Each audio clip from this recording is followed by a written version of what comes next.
Drew, we've had two really good artists in our ear this week, both on our personal journey, who is also a piano player, and then Thelonious, who we'll be talking about in just a few minutes. I'm interested to see what you rated and to see how you like the album.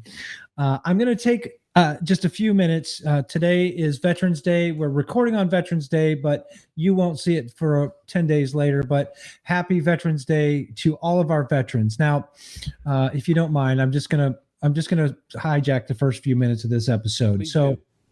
Unfortunately, Dad couldn't be on the show tonight. We ran into some technical difficulties and he couldn't be on the show. But he and I were at a Veterans Day program this morning at Irwin Elementary School here in town. And I was so impressed with the program that they put on. There was a young lady by the name of Maggie Giaquinta, who was, I believe she was a fifth grader. And the fifth graders had to write a paper, or a small thing about the flag. And Maggie was chosen to read hers this morning at the Veterans Day program. I was so impressed with what she wrote. I asked her if I could have a copy and read it on our show tonight. Now, in honor of Veterans Day, again, thank you all of our veterans. I'm going to read to you Maggie Giaquinta's paper on the flag. For more than 200 years, the American flag has been the symbol of our nation's unity, as well as a source of pride and inspiration for millions of citizens. Born on June 14th, 1777, the Second Continental Congress determined that the flag of the United States be 13 stripes, alternating between 7 red and 6 white, and that the Union be 13 stars, white in a blue field representing a new constellation. Between 1777 and 1960, the shape and design of the flag evolved into the flag presented before you today. The 13 horizontal stripes represent the original 13 colonies, while the stars represent the 50 states of the Union. The colors of the flag are symbolic as well. Red symbolizes hardiness and valor. White signifies purity and innocence, and blue represents vigilance, perseverance, and justice. Traditionally, a symbol of liberty, the American flag has carried the message of freedom and inspired Americans both at home and abroad. In 1914, Francis Scott Key was so moved at seeing the stars and stripes waving after the British shelling of Baltimore's Fort McHenry that he wrote the words to the Star-Spangled Banner. In 1892, the flag inspired Francis Bellamy to write the Pledge of Allegiance, our most famous flag salute and patriotic oath. In July 1969, the American flag was flown in space when Neil Armstrong planted it on the surface of the moon. Today, our flag flies on constellations of Air Force satellites that circle our globe and on the fin flash of our aircraft in harm's way in every corner of the world. Indeed, it flies in the heart of every airman who serves our great nation.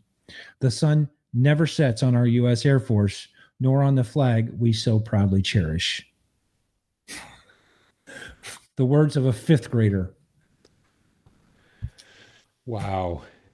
That, first of all, it's just powerful to sum it all up. But the fact that it was a fifth grader at a ceremony, Yeah, that is phenomenal. phenomenal. We'll be seeing that student in years to come doing some Well, amazing writing. I will say that I knew her grandfather and I briefly knew her father. They were both in politics, and Phil Okay. Giaquinta was a realtor at my firm, so I got to work with Phil and help him with technology, and he was he was good. Fantastic. Yeah, he was one of the good ones. So, Maggie, thank you for allowing me to read that, and I will make sure that I give you credit where credit is due. Absolutely.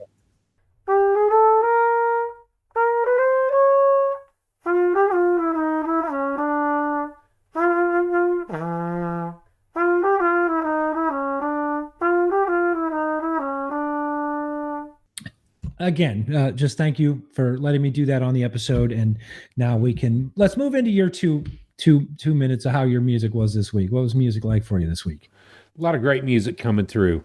Of course, Thelonious Monk has always brought some entertainment value to the table. My personal week is just another week. We go through the grind day after day, work, sleep, eat, repeat. Sometimes get some enjoyment in. I continue to read, and one day I will finish the book, but I'm not in any hurry. The Clark Terry autobiography. It's such an entertaining book, and that's been kind of just enjoying it. You hear the stories of who he's played with and who he's taught. It's been pretty much a fun time, but anytime I get a chance to stop and read has been a good time. Well, and I got to say that you've been an inspiration to me with your love of Clark Terry. I pulled up some CT today, today and yesterday a little bit, and listened to a little Clark Terry, and I got to say I know why you love him so much. He's great. Well, go check out Orbit, because it's Clark Terry and Thelonious Monk together. Absolutely. So I had to listen to him this week too. It's been interesting with Clark. His history through his book, his history through his music. Of course, there's a documentary on him. I've enjoyed that, but this week we're talking Thelonious Monk. Thelonious, let's talk Thelonious. Now, Thelonious Monk is a piano player. Yes. Clark is a trumpet player. Thelonious is a piano player and composer. So if you don't mind, let's just go ahead and move right into the slideshow, and we'll get in on the discussion of Thelonious Monk. Let's do it. So first slide, the same as always. Whatever you do, do it to jazz. I say it every week. I live that mantra all day long, every day of the week. Thelonious Monk is The Genius of Modern Music is the album that we're going to be talking about tonight. Next slide shows the artwork of the album. You can really tell a Blue Note album by the artwork. You can tell an ECM album by the artwork, and this one is, definitely a Blue Note album. Kind of subdued color, got a smaller picture of Thelonious on there, and I don't know. I'm just okay with the artwork. It's not great for me, but it's okay. What do you think? I'm hitting the ding ding button in here. Because there's volume 1 and then later volume 2, you can see why they tried to simplify it. I'm not caring for it, but it is a Blue Note kind of look. Yeah. It kind of hits the mark on that. Yeah, for sure. All right, next slide. I just picked a couple of pictures. Well, I picked 3 pictures this week. That top picture, quintessential Thelonious, in my opinion. He's focused on the piano. He's in his groove. He's got the cigarette in his mouth. I love the hat that he's got. It's not really a bucket hat. It's not really I don't know. What is it? A beanie? Beanie. He's wearing, beanie in that picture. I don't know. It's just a great picture. Lower left picture on the slide. Again, quintessential Thelonious. He's got a very unique look about him. In the darkness of that picture, and his eyes are really popping out. I don't know. He's concentrating on that too for some reason. The caricature that I picked, I don't know, man. I didn't want to do him an injustice, but it's a good caricature. It really kind of fits his whole look, and you can tell it's Thelonious on the artwork. Him sitting at the piano's got his big ring on his pinky, and obviously a caricature is over exaggeration of your features, but it's a little over exaggerated, but I picked it anyways because it made me smile, because you can really tell it's Thelonious. And we'll move on to the jazz lingo of the day. So this week I picked the word comping. Comping is the rhythms, counter melodies, and rhythmic chording that keyboard players, guitar players, and drummers use to support a musician's improvised solo or melody lines. Now, I'll talk a little bit about comping in the clip that I picked coming up later on in the episode. But comping, it's basically just accompanying or the rhythms and the counter melodies that you play while someone is going to solo. Where are you? What did you have something? I'm just curious as to what you're going to say about that. Okay. No. I'm going to wait to get to that. Let's get to that. Okay. Uh, sorry, I'm having my own little world there because I've got something to say about that, and I bet it's the same thing you are. So Okay. comping Yeah. next. Compton. Where you can Yep. get Yeah. it, cats? Where, where you can get it? You gonna do it? Oh, sure. Where you can get it at? This week's album can be found on Google Music, iTunes, YouTube, and it was released on LP and CD. That CD, there's a lot of history to it, but we'll get into that as well. How you get it on LP, how you get it on CD, but you can get it digitally, both Volume 1, 2, and the extra extended versions. I love this quote. The piano ain't got no wrong notes. I would have to agree with that. If you're going to play the notes, they're the right notes. That's right. We always hear on Sunday nights, you never play a wrong note. It's the note after it that you play wrong. That's harsh. So I think in terms of that, but Thelonious Monk said the piano ain't got no wrong notes. Thelonious was born in 1917 and he passed away in 1982. That made him 64 years old on his passing. The influences that I found for Thelonious were Fats Waller and James Johnson. Now, Fats may or may not come up in the journey, but I've never heard of James Johnson before. He's going to be one that I'm going to have to rabbit hole down to find out who James Johnson was. And then Chopin and Rachmaninoff were some of his other influences. Now, he did study classical piano, and we'll talk about that here in just a minute in the known for, but he studied classical, so I can only imagine that Chopin and Rachmaninoff, some of his favorites to play classically, were an influence on how he was going to learn and further his experience in jazz. He's got 51 studio and live CDs, which, funny enough, happens to be the same number as our artist last week, Charles Lloyd. It was funny because as I was counting this week, I got up and I'm like, oh, hey, I don't even have to change the slide. It's still at 51. So Charles Lloyd and Thelonious Monk.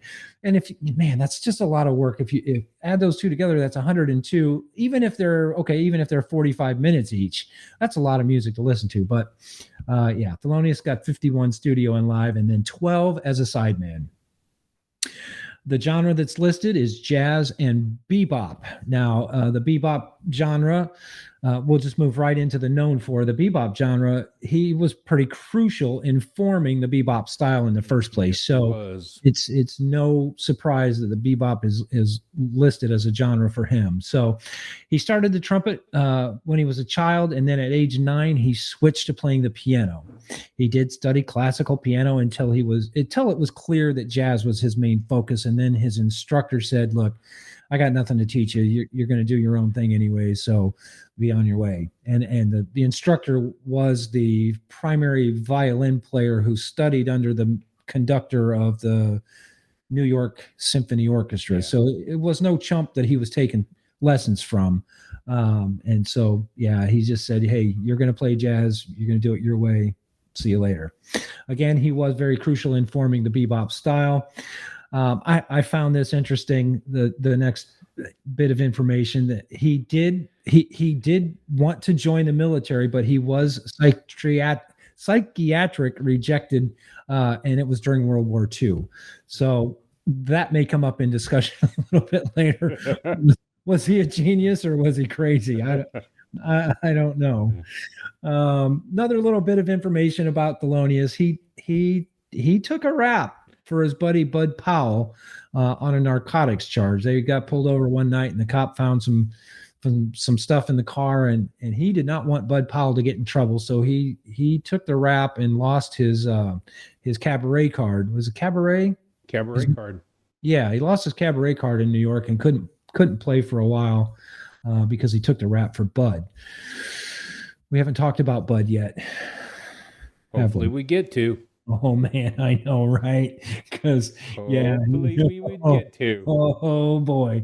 Next bit of known for, he recorded for several different labels, including Blue Note, who this album we're going to talk about is on Blue Note, Prestige label, Riverside, and Columbia. Real easy 6 Degrees this week. Thelonious and Miles played together on what? Couple of albums. Yeah. So there's no degrees of separation this week. So real super easy to talk about. I've been waiting to get to this slide. I've been waiting to get to this slide since I put the slideshow together. Today in jazz history, even though we just talked about Veterans Day, it's not Veterans Day, it's November the 20th today, which reminds me, before I go on and move on, it is getting close to Thanksgiving, which means that it's getting close to Christmas. And Drew and I did a Christmas challenge ourselves last year. I just want to talk about it just a little bit. Coming up here after this Today in Jazz History, the Christmas challenge that we want you all involved with. So can't wait to get to that. Today in Jazz History on November the 20th, Miles Davis records Concierto de Aranjuez in 1959, and Gil Evans arranged that piece. So I did pull that piece up yesterday to listen to it while I was putting the slideshow together, and holy cow. Yeah. Gil Evans. Yeah, please give me more. Tenor sax legend Don Braden. I could have put tenor sax guru and teacher Yoda. Don Braden was born in 1963. Yeah. And all around general, just cool dude, right? Yeah. Oh yeah. Yeah. Why are we smiling so big? Because I said Don Braden. Earth, Wind, and Wonder. That was his recent album this year. Earth, Wind, and Wonder.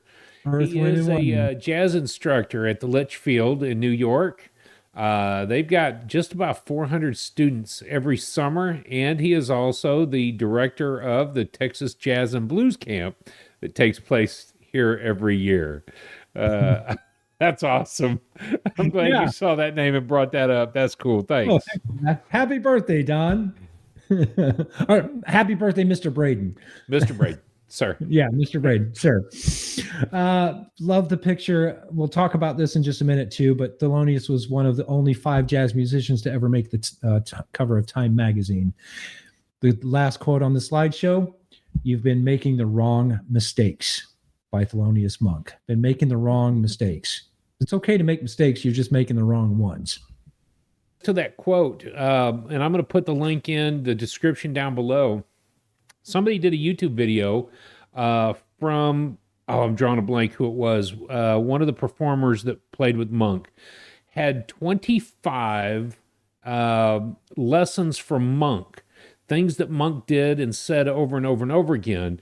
And they talked about this. It was like Keith Jarrett or somebody that was learning from him, wrote this list of 25 things down, physically wrote them down so that he had it.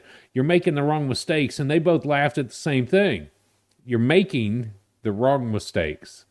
Is there a wrong mistake? And for Monk, it was just not doing it.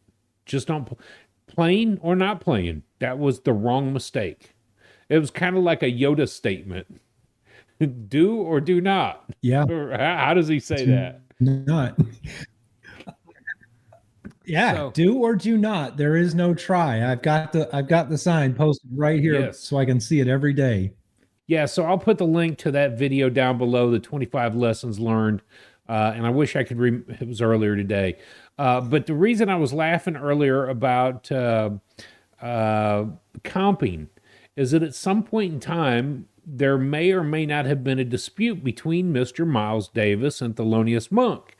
I think that Thelonious was playing over Miles. Instead of comping, he was just soloing, essentially.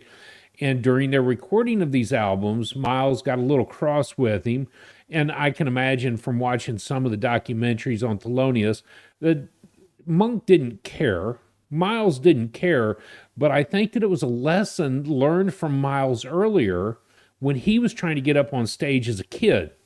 And somebody said to him, "Great playing. The next time you get up here, you can play with us."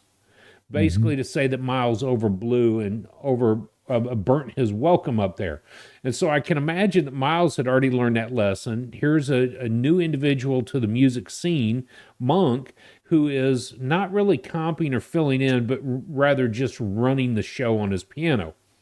And Monk hears what Monk hears. That's what I'm beginning to piece together from Thelonious Monk.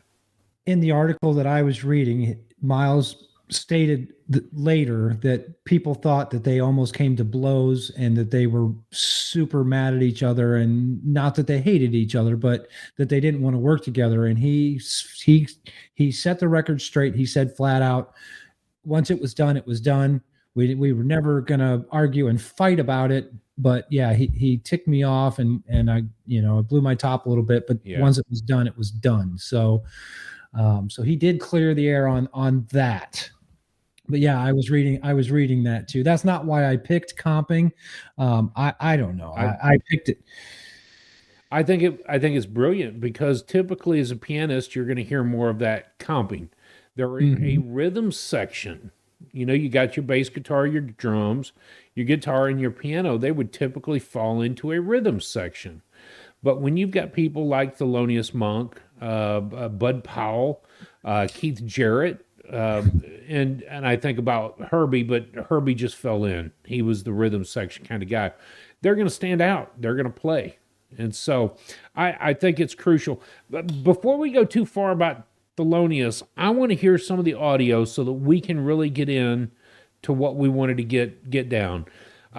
Earlier, Dad said he had a particular piece that he wanted to hear before his computer glitches, and now we're noticing some of our own glitches here.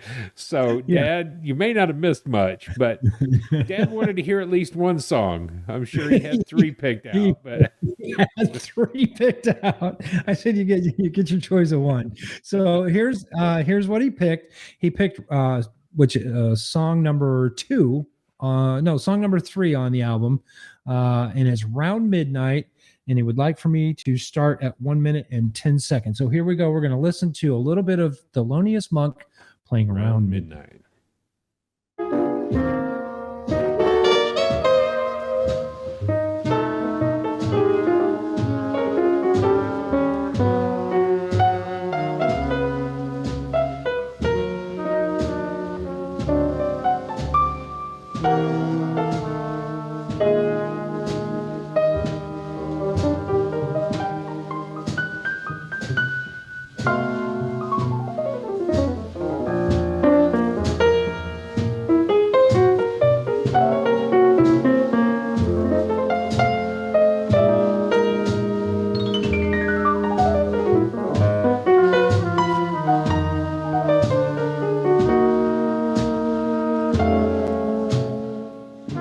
Okay, what do you think? Yeah, I love that song. It was initially one of them which I was going to pick, so it hit just right. You can hear him playing the piano. You can hear a little bit of his stylization, but more importantly, these Volume 1 and Volume 2. I want to talk about the history of it after we listen to some clips, but these were his earliest works. They were not the earliest because he had been a sideman prior to this, but when he was found by Alfred Lion at Blue Note, this was his earliest stuff. So these compilation Volume 1, Volume 2, as I said in the intro, second most recorded jazz musician next to Duke Ellington. That means he's got a lot of great music. Well, and here's the thing. Mom was asking me during dinner tonight about Thelonious, and I told her that what's the name, the Blue Note guy? You just mentioned this, Alfred Lion. Thank you. He pretty much bet the bank on Thelonious Monk. He told Thelonious, "You're my second artist ever recording. I just started my label. The world needs to know about you." And he pretty much bet the bank. And one thing I do remember reading was, "I don't care if we make money off of you, the world needs to hear you."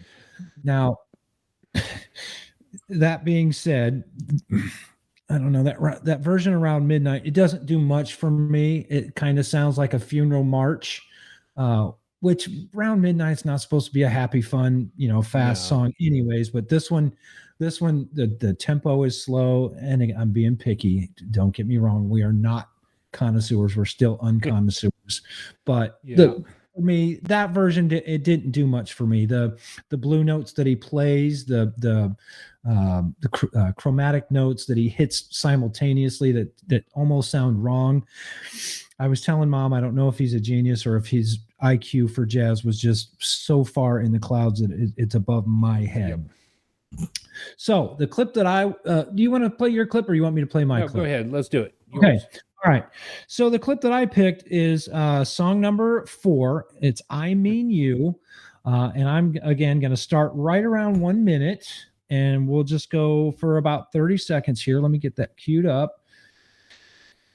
And it's I Mean You, song number 4 on the compilation album. Here we go.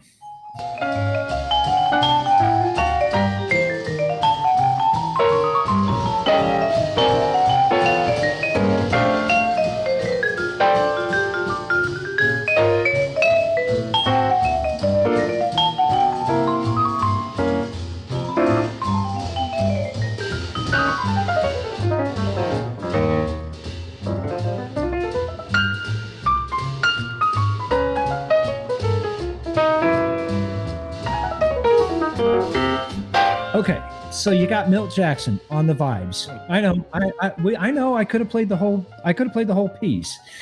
That's the section that really stood out to me for the word comping.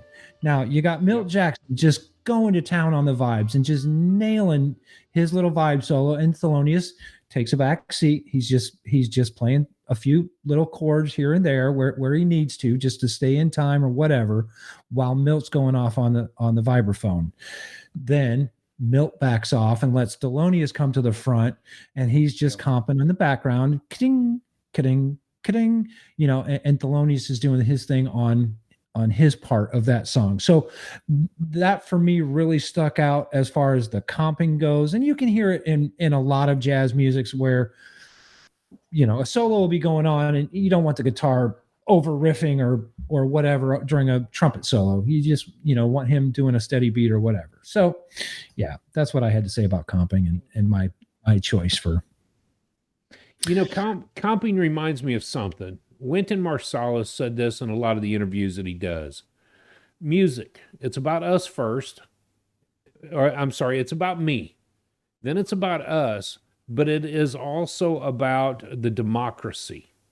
Mm-hmm. And when you're on stage with somebody, give them the freedom to do what they need to do and step back. Comping is allowing someone else to speak, to have their point of view, to have their opinion. And then when it's your time, step up. The other respect that happens in democracy is realizing when you're done. Step back and let somebody else play. Don't play for 5 minutes on your solo and hope that the song ends or that nobody else is going to do that. And I remember some of the conversation about one of the saxophone players that Michael Brecker we were talking about. And I think that there was a song where whoever played before him did a 5-minute deal, and Brecker just stepped up and did the same thing. Unlike his character, he said, well, I might as well go after this for 5 minutes too. So the democracy part of this is to step back, and I think that explores that between Milt and Monk in that section, I Mean You. That was brilliant just to hear how Monk takes his time to comp, just fills in a few piano strokes. Milt does his thing, and then they switch real quick. So, yeah, I love that. Yeah. All right, your turn to pick. What do you got for me? That I wanted to hear, I don't know which one it was on the album, but I wanted to hear In Walked Bud. Okay. With their friendship and their relationship, he wrote this song for Bud Powell. I want to start this song at 35 seconds, and then about 1:30, Idris Solomon's solo begins, and we don't need, I'd love to listen to his solo again, trumpet player, Idris. But about 35 seconds, In Walked Bud.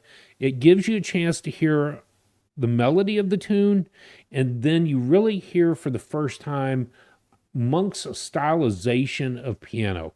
I'm going to use that term, unexpected chromatic notes together. And basically playing something that would have tension to the music, but that was what he became known for, is that kind of rough, tough, almost hard on the ears, but it sounds so beautiful when Monk does it. So 35 seconds, In Walked Bud. Okay, here we go.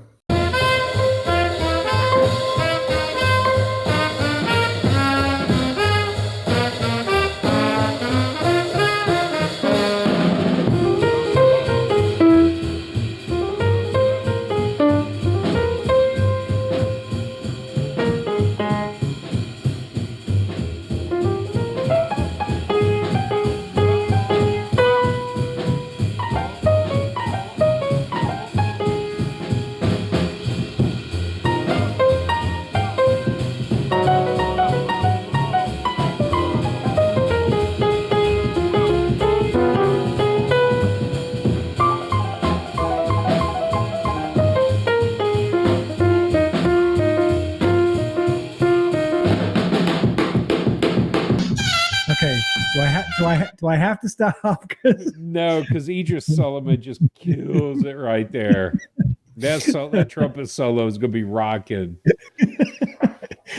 Oh man, what a But brilliant piece! What a brilliant. That's a good clip. yeah, Yeah. it shows the bebop style of music, which yes, he was instrumental in, and then the hard bop part of that as well. But it also shows how golden silence is. There are times when he takes his hands away from the piano and he's still playing, filling in the silence with Yeah. just the ability to stop. It blows me away when we started looking at Thelonious Monk. To read that again, second most recorded jazz musician next to Duke Ellington. And Duke and Basie, so many songs that are out there from those guys. And Monk is the second most recorded. He's also got, and I was trying to find this, and there's no solid answer, 20 most played songs, 20 jazz standards. He has got some of the highest number of jazz standards in what we would consider a jazz playbook. I found this out just minutes before we got online and started this. His 12-bar blues, every single one of them that he wrote was all in the same key. So the jazz standards, I was thinking about learning Straight No Chaser. It's a jazz standard. So I sat down and I'm like, oh yeah, it's almost the same chord structure as the song that I play, Blue Monk. And I think that in this particular page, he's one bar off from having the same chord structure as Blue Monk as Straight No Chaser. And so I'm just like, oh, if you learn to solo on one of his blues tunes, you've got a solo for all of his blues tunes. So is that a sign of genius? Because Albert Einstein only had white shirts and black pants, so he didn't have to pick what he wore every day. It was a white shirt and black pants. A sign of genius Apple, to stay. Steve Jobs. Jobs, Black black shirt, turtleneck blue jeans. and New Balance tennis shoes. Yep. So maybe that his stroke of genius instead of the psychiatric discharge. Psychiatric problem. Although he spent a lot of time in the hospital. Psychiatric. Yeah. You know, we watched that documentary. You and I did. Straight No Chaser. We didn't watch it together. Straight No Chaser. In the documentary, I got the feeling that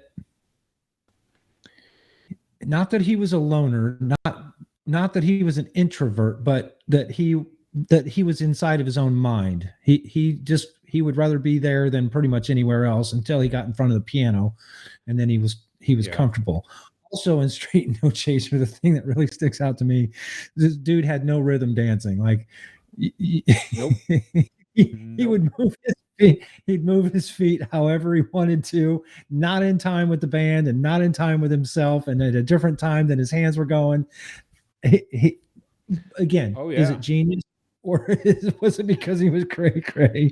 I don't know. I kind of weigh in favor of the cray cray. I was going to weigh the other way. I was going to say he's probably a genius. It's interesting, though, because the guy talking throughout the documentary said that there were times a couple of times a year when Monk would start to disappear into his own head. And one of those just happened to be when he was going into an interview, one of his first interviews, and he wouldn't go in until Alfred was there. And it was like Alfred calmed him down. And so he went in, the interview went fine. It was probably the Time Magazine interview. I don't remember exactly the timing of it, but there are times when you get into your own head. And when somebody's trying to shake you out of it, you're like, whoa, wait a minute. Where am I at? What am I doing? I can't imagine that. But if he couldn't get into the military because of some psychiatric, what they deemed it, psychiatric problems, to be institutionalized later in his life, maybe it was something going on. Right. He was a genius. So we mentioned it earlier, and you mentioned it just now. It sparked the conversation, but the Time magazine jazz cover, and I mentioned that he was one of only 5 musicians to have ever been featured on the cover of Time. The other musicians, Louis Armstrong, Dave Brubeck, Duke Ellington, and Wynton Marsalis. So, Monk's up there with 4 of the other with 4 of the greatest jazz musicians ever, in my opinion. Would you put him up there? There are a few others that I would put up there. We've got one coming up in 2 weeks that I'd put up there over Thelonious Monk. Mr. Wayne Shorter. Yeah. Yep. So many people have made such a large impact in the jazz music. I would almost say that I can see him being up there. I think that Time magazine should have had 5 more of those musicians featured during that time period, because Shorter is definitely one of them. Did he make an impact? Oh yeah, and did until his last day. I don't know that I would have put Miles Davis on it, but when you think about Thelonious Monk, he was probably about 5 years before his time on the piano. So many albums recorded, so much music that we recognize and honor today. Was it because of Alfred Lion and Blue Note that they pushed it that far? Or was it just happenstance? People stood behind him, and many musicians want to be him. Well, okay. All right. The musicians were behind him, but the record sales didn't, it wasn't the same, because I read on the wiki page, you couldn't sell a Monk album. Couldn't give it away. Nope. His wife Nellie used to go into the record stores and try to promote the sales of them. And finally, one of the guys just said, I think you've lost your mind. We're not going to sell them. Stop coming in here and talking about it. And then how many years later did all of them become collections? Yeah, the rest of the world caught up. Yeah. So that's why I'm thinking his IQ, his intellect on jazz was just way up here above the rest of us. And maybe that's why I haven't still grasped the greatness of Thelonious. Now, this is a compilation album from 47 and 48. So, and I think that's something that I wanted to talk about too. It is a compilation. They recorded it October 15th and 24th in 1947, November 21st in 47, July 23rd, 51, and May 30th of 1952. I skipped the July 2nd of 1948 recording because that was when he recorded most of the songs with Milt Jackson. And in that album ended up becoming Milt Jackson's The Wizard of the Vibes. So you can also check out some of that recording. So there were actually 5 recording sessions over the course of 5 years, 4 years to get this. And Blue Note held on to him. Alfred knew what was coming. There were only 3 musicians that he would have poured it on for. And I forgot the other 2 names. I didn't write them down earlier, but Monk was one of them. So Alfred poured everything into it. Going back to Monk, it was in the slide, I'm sure. In 93, he was awarded a Grammy Lifetime Achievement Award. In 2006, he was awarded a special Pulitzer Prize for a body of distinguished and innovative musical compositions that had an enduring impact on the evolution of jazz. And then, of course, the Thelonious Monk Institute of Jazz was opened, which I think recently became the Herbie Hancock Institute. I think, the name changed. And one other thing, and I don't mean to put you on the spot, but did you have stuff for this year in history, like for the slideshow? No. Okay. All right.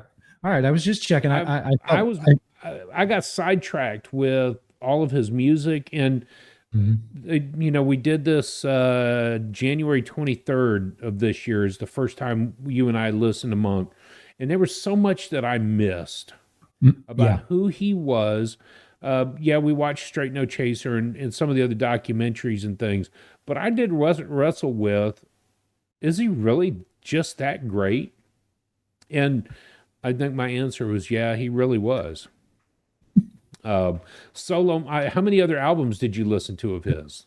Well, that's what I was just pulling up. Let's see. I did the complete genius of modern music, which again is the kind of compilation of both one and Yeah. two. But I stuck with the genius. I didn't venture off much more.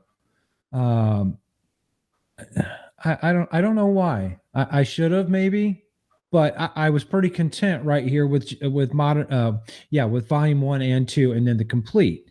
So I gave it a fair shake. But here, let me say this too. In on the 1999 list, and again, we're using JazzWise magazine top 100 albums that shook the world from the 2022 list. In '99, he made it 3 times on the '99 list. He also made it 3 times on the '06 list, and I can Yeah. tell you what they are if you want to hear them.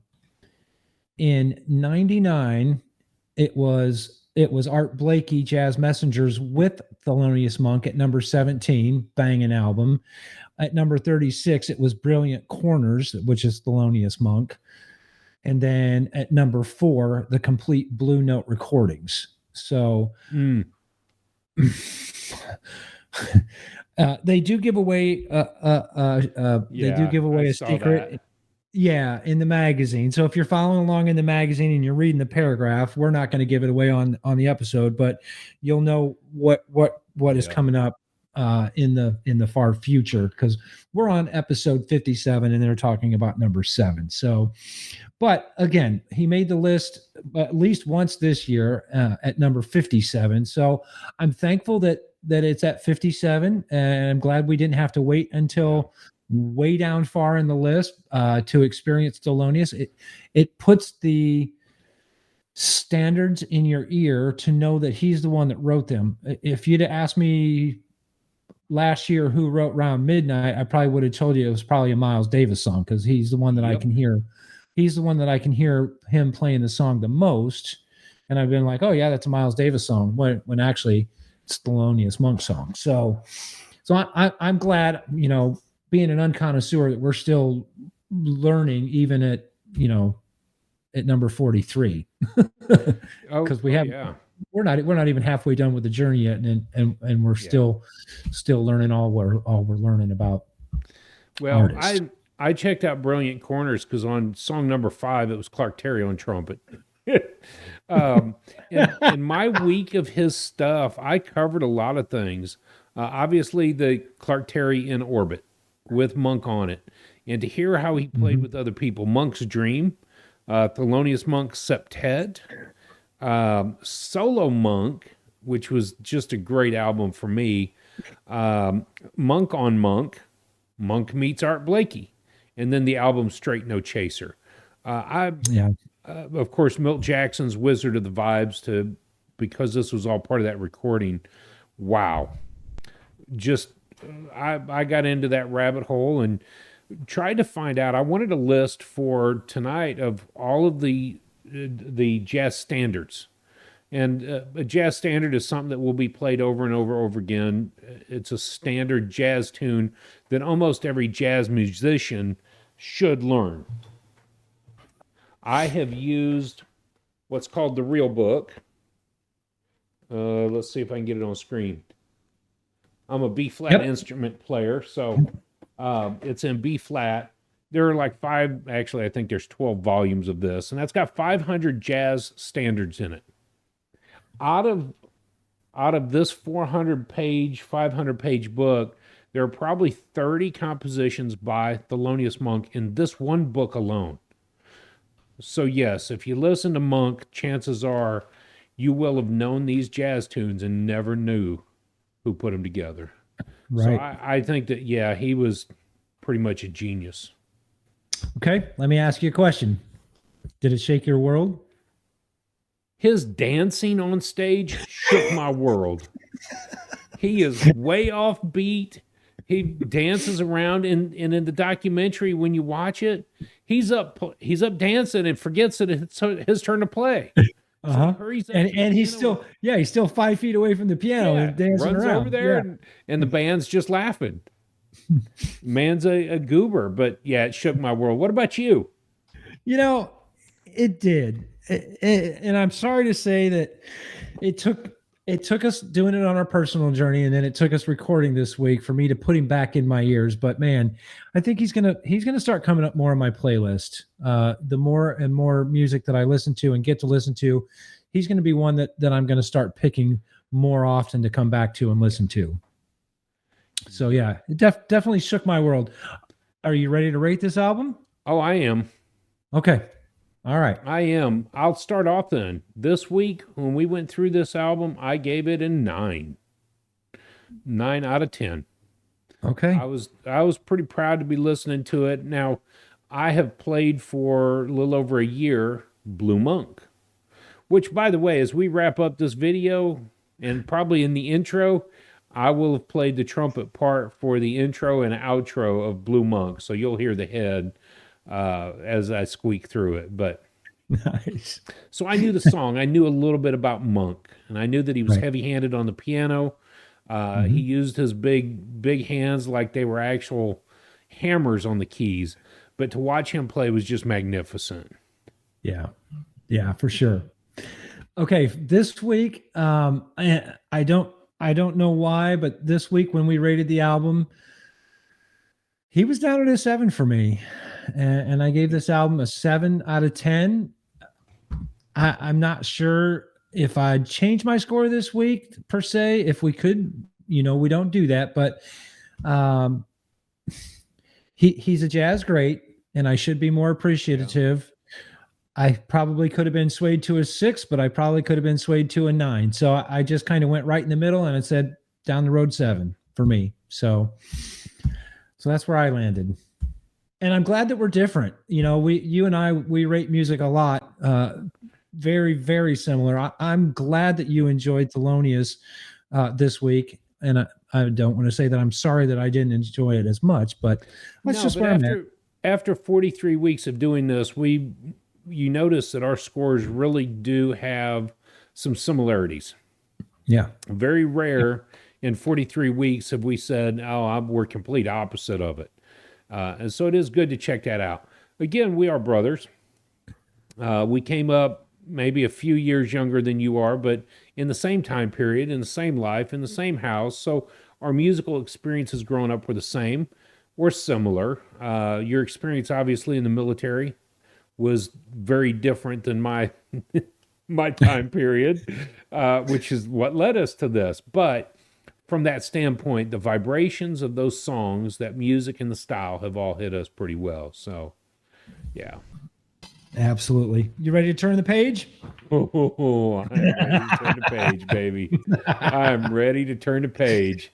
Okay. I'll let you do the intro. You want me to do it? I'm ready to do it. Here we go.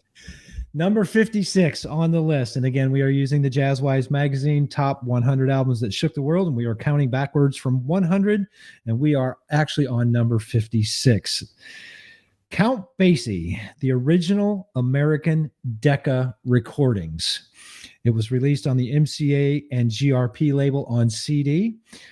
This was recorded January 1937 to February 1939. So this is the complete Decca recordings of Count Basie. This is going to be a lot of music in your ears.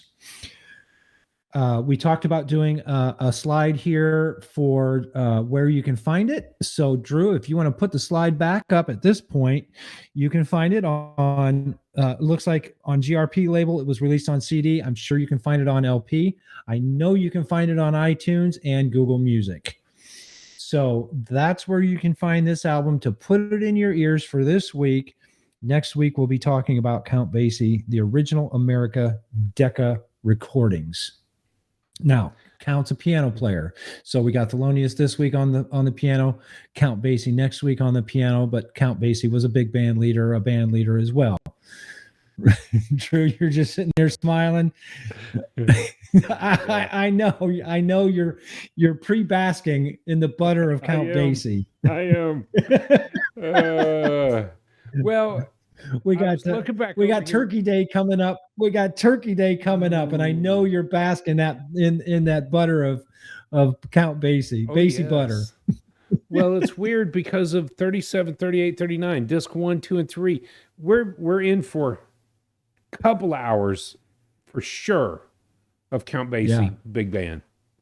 And yeah, of course, the other part why I'm laughing is that I just finished the 2 chapters of Count Basie with Clark Terry. Basie left to go to Ellington, and now Ellington to go to work with Quincy Jones. So I'm yeah. thinking about Count Basie, and I know that Clark wasn't with him in those years, but you know the sound he's going to create, and you know the intensity Absolutely. of Count Basie. So you mentioned a name, and Quincy Jones passed Yep, away this week. So we just want to say, as unconnoisseurs, as jazz fans, as music fans in yep, general, we lost a really really big icon this week. Quincy Jones, your loss is going to be felt in the music industry for decades to yep. come. So we're gonna Yeah, miss you. somebody I hadn't spent a lot of time learning his music, and of course now all of a sudden you start seeing the how many different musicians' lives he impacted, both as a Hmm. producer, arranger, composer, but as a musician, taking trumpet lessons from Clark Terry back in Yeah. Seattle. So there was a big tribute in Seattle as well.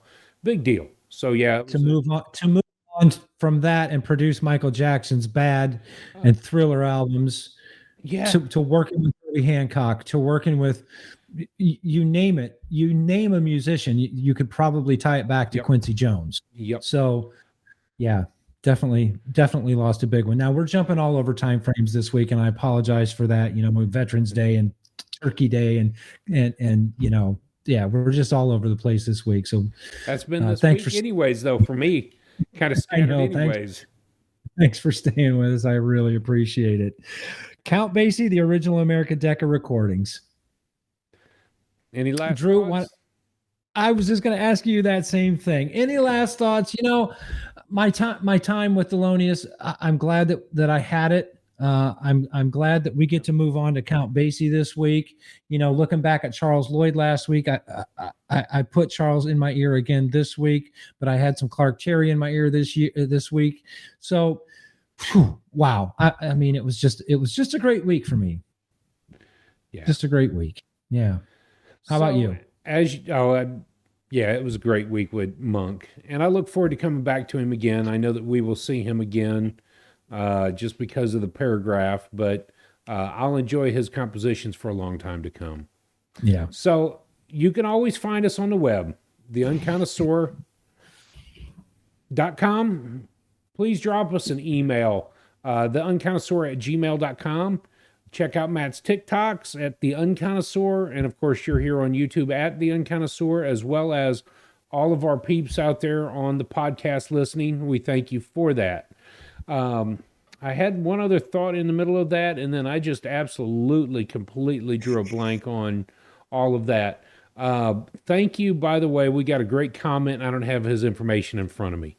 The comment that we got is somebody checking out jazz over the last couple of years and looking for, he found our channel and decided Mhm. that, you know what, these albums are a good place to be. It blew me away to see that comment. I wish I was better prepared for Da- that. And I'll talk. Davy Granules. So Davy, thanks so much for your comment, man. It means a lot to us to get feedback on the episodes. Drew, thanks for remembering to bring that up. Yeah, it was Yeah, good timing personally for me to read that comment. It really yeah. was. It hit me right where I needed it. So And that was thank on you. a countdown episode. We were doing our 10, Yeah. 10 for 10 countdown. It wasn't even on one of our real Nope. full length episodes. Yeah, So yeah. and it 91 to 100, 100 to Uh-huh. 91 was the countdown of Yeah, that. So I'm glad we give you some jazz to listen to. absolutely. All right, All everybody. right. Until next time, cheers. Cheers.